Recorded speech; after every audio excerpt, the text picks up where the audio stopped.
relay. We're covering today's top boxing news.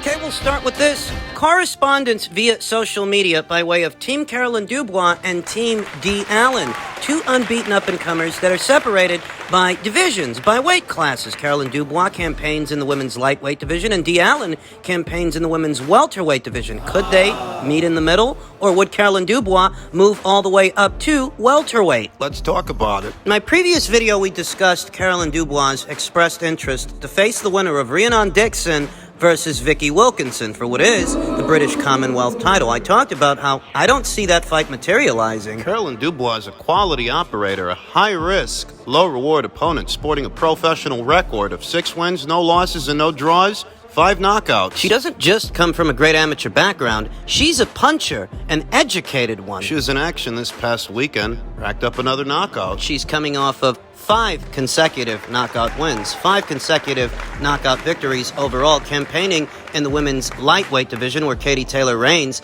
as that division's undisputed champion. Given where they are in their careers, I don't think Katie and Carolyn are ever going to cross paths. I don't think they're ever going to fight in the pro ranks. Carolyn is in the beginning stages of her career, whereas Katie, she's more towards the tail end of it. D. Allen, however, she, like Carolyn Dubois, she's in the beginning stages of her career too, sporting a professional record of 4 wins, no losses, and no draws, 3 knockouts. D. Allen is a puncher. She's a puncher, and so is Carolyn. But D. Allen, she's some years older and naturally bigger than young Carolyn Dubois. She campaigns at welterweight. Could we see a fight between them? Could Carolyn Dubois move up to welterweight, or will they meet in the middle? Will they both meet at 140 pounds? Carolyn moves up and D moves down. I'll tell you that this fight seems a little bit more viable than the Rhiannon Dixon fight that Carolyn is shooting for, because D. Allen isn't with a major promotional outfit. She's not with a Frank Warren. She's not with a Matchroom. So there's no network and promotional politics to have to work through. D. Allen debuted as a professional in March of last year,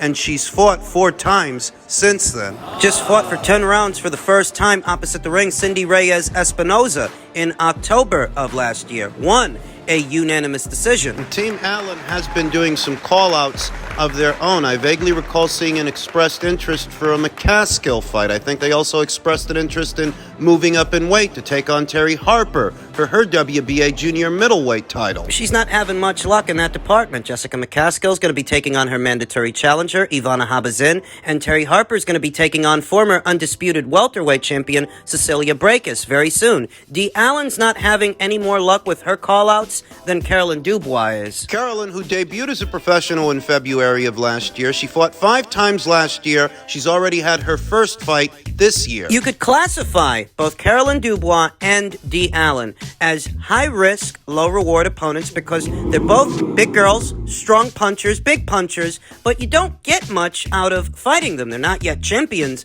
obviously, but they're very risky fights. Dangerous. There is a discrepancy in the divisions that they campaign. I reiterate, D campaigns as a welterweight. Carolyn campaigns as a lightweight. Carolyn is a very fresh and spry 22 years old, whereas D. Allen, she's 31. There's a 9-year age gap between them. You do have to question as to whether or not Carolyn Dubois' team would be comfortable fighting someone like this. She is bigger and she hits hard. I think the saving grace for Carolyn Dubois is she's actually very big for lightweight. You can easily see, based on her physical dimensions, this is a fighter who could one day campaign as a super lightweight or even a welterweight. So is going up there now, is it too soon? Is that ahead of schedule? I think it's going to be hard to match Carolyn Dubois because she's young, but she's strong, and she's fast, and she's skilled.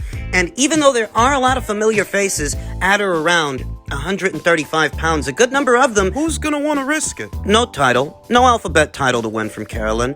And what does fighting her, what kind of money does that get you right now at this very early stage in her career? So I feel like they might have to get a little bit creative. I'm not against Carolyn Dubois taking her time and banking more rounds in the lightweight division, staying right there and just continuing to sharpen her skills. I'm not against that. In fact, I'd advise it before pursuing big names and familiar faces and fighters that aren't on the same side of the street that she is. I'd actually advise that she stay right there, but if they're willing to go up there and take on D. Allen, don't threaten me with a good time. Two big punchers, two unbeaten ones, one an orthodox fighter, one a southpaw. No network and promotional politics to have to work through. You know, it's a risk. Taking on a big puncher, moving up in weight to do it. Carolyn's got the right physical dimensions to one-day campaign as a welterweight, but I'm not sure today is that day. I like the fight. I'm not against it. I'm not protesting. But is there really that big a scarcity for Carolyn Dubois at lightweight that she can't find some other girls in her division to fight? I mean, even if they're not familiar faces and familiar names, she is still in the developmental stage of her career. Very early. In men's heavyweight news, per a tweet from Michael Benson, the IBF have now scheduled a purse bid for Felipe Hrgovic versus Andy Ruiz for the IBF interim heavyweight belt on Tuesday, February 28th at 12 p.m. Eastern Time, 5 p.m.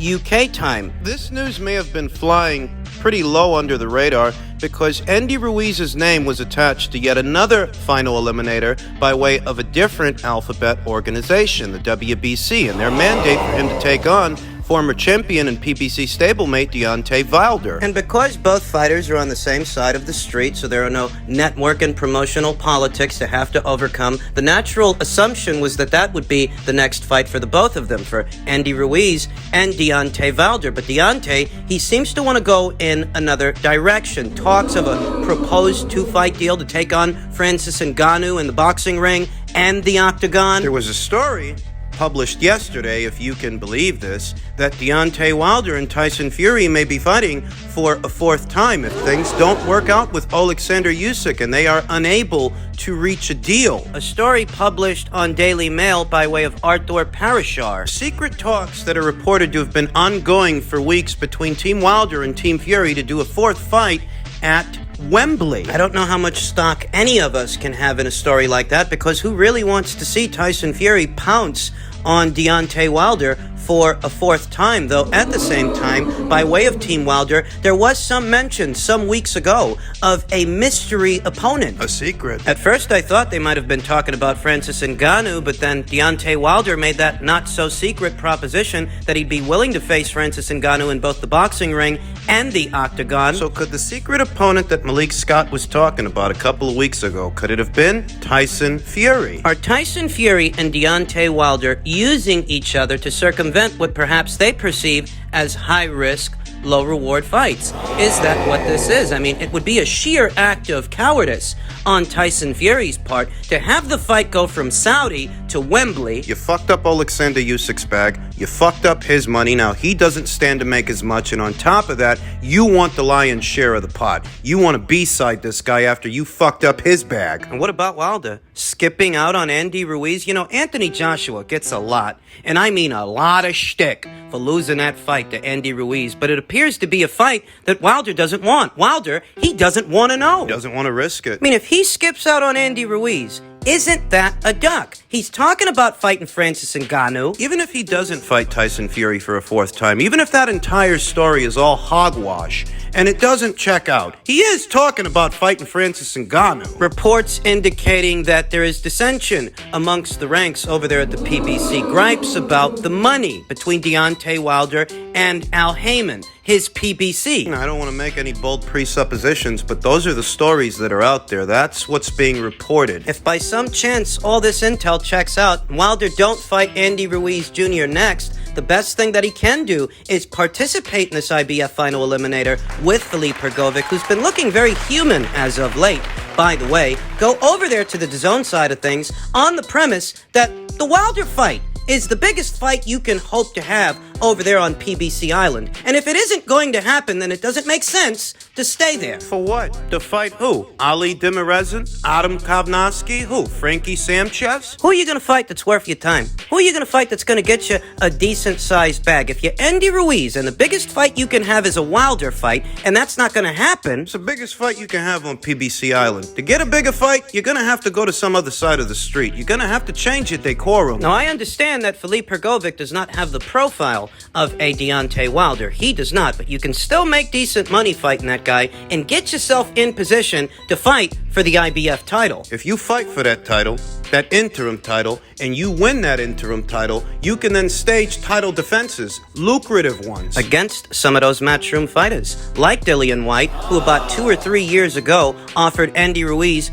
$4 million to box him. And Andy didn't take him up on his offer, likely because he was between trainers. You know, that fight in the United Kingdom, it still does good business at the O2 Arena, someplace like that. If Al Heyman can't get you a Wilder fight, what the hell can he get you, and why should you stay there? If you're not going to get that fight, you might as well go to Matchroom. There are more familiar names and more familiar fighters over there. Maybe you can see about having a rubber match with Anthony Joshua. That still does good business. A real rubber match, not that con job like Fury and Wilder had with their trilogy. The first fight, irrespective of how you may have scored it at home, the first fight between Deontay and Tyson was scored a draw by the judges. Thus, the second fight was supposed to be the tiebreaker. There was no need for a third fight, but we got one. And now reports indicate there may be a fourth. I can't even begin with the potential implications of the undisputed title fight's collapse and potentially substituting Usyk with Wilder again, who Tyson Fury already beat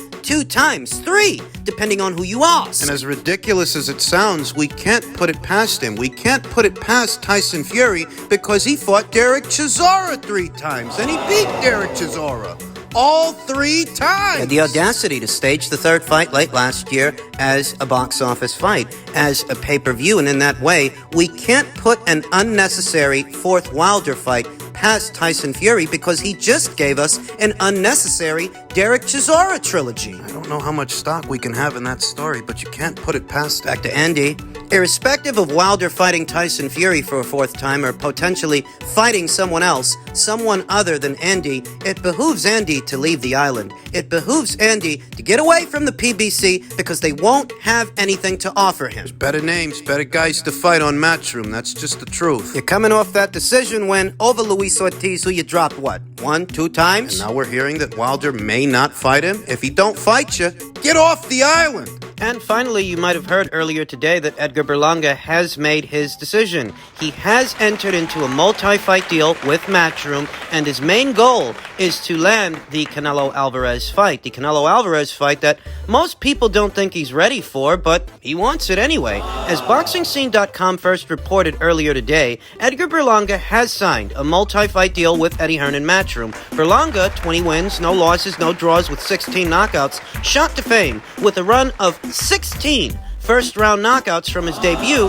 in June of 2016 to December of 2020, and he landed his first pro title in October of 2021, picking up the vacant WBO NABO super middleweight belt by decisioning Marcelo Coceres in Las Vegas. I'm excited to start my new journey with the best promoter in the world, the legend Eddie Hearn, said Berlanga. I'm looking to build my legacy in the sport of boxing. I want to thank my manager, Keith Connolly, and my father, Edgar Berlanga Sr., who were instrumental in guiding me towards this amazing move. I'm not surprised that Keith Connolly took Edgar in this direction because this is the same direction he took yet another one of his fighters, Richardson Hitchens, a recent Matchroom signee, one of the more recent ones. I'm looking for the big fights, and I know signing with Matchroom was the right choice to get me where I want to go. I'm humbled by this opportunity, and I will dedicate myself into becoming the best 168-pounder in the world. My main goal is to land the Canelo fight and renew the greatest rivalry in boxing, Mexico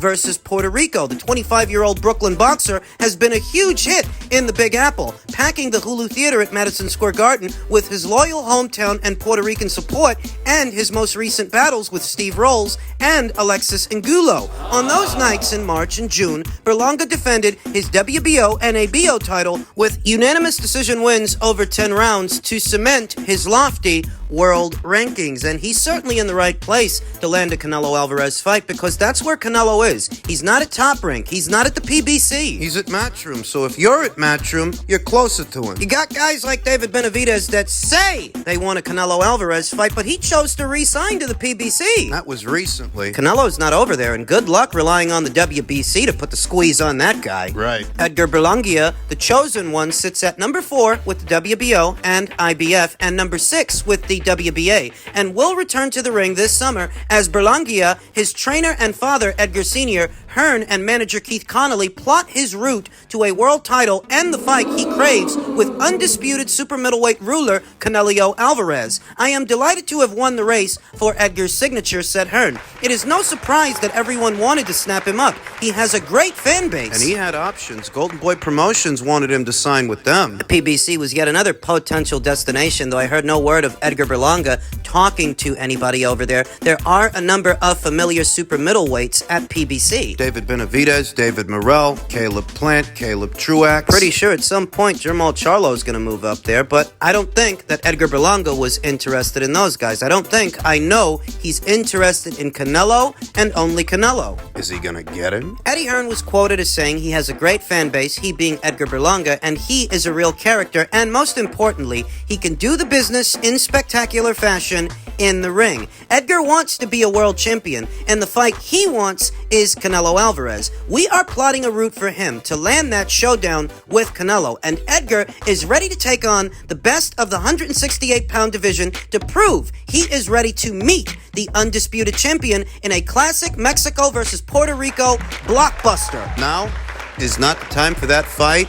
I don't think Edgar's ready for it. In truth, I don't know that he's ever going to be ready for it, but for now, the first order of business has to be getting Edgar in the fans' good graces, because he's looked less than spectacular his last 3 fights. The Coceres fight, the Steve Rolls fight, and the Romer Angulo fight, the fight where he bit the fucking guy out of frustration. It's going to take some angling to make Edgar look good again. There's no guarantees that he gets that Canelo fight. You know, if Canelo beats John Ryder, most people think that he can, most people think that he will, he's supposed to face Dimitri Bivol. And what if he loses to Dimitri again? Where would that leave Edgar Berlanga? What if Canelo starts hinting at retirement after a second loss to the same guy, realizing he just can't get past him? That might put the kibosh on a Berlanga fight. So I think the saving grace for Edgar is that if he really wants to do a Mexico versus Puerto Rico kind of fight, Mexico versus Puerto Rico rivalry, there are at least 2 other fighters of Mexican descent right there on the DAZN side of things.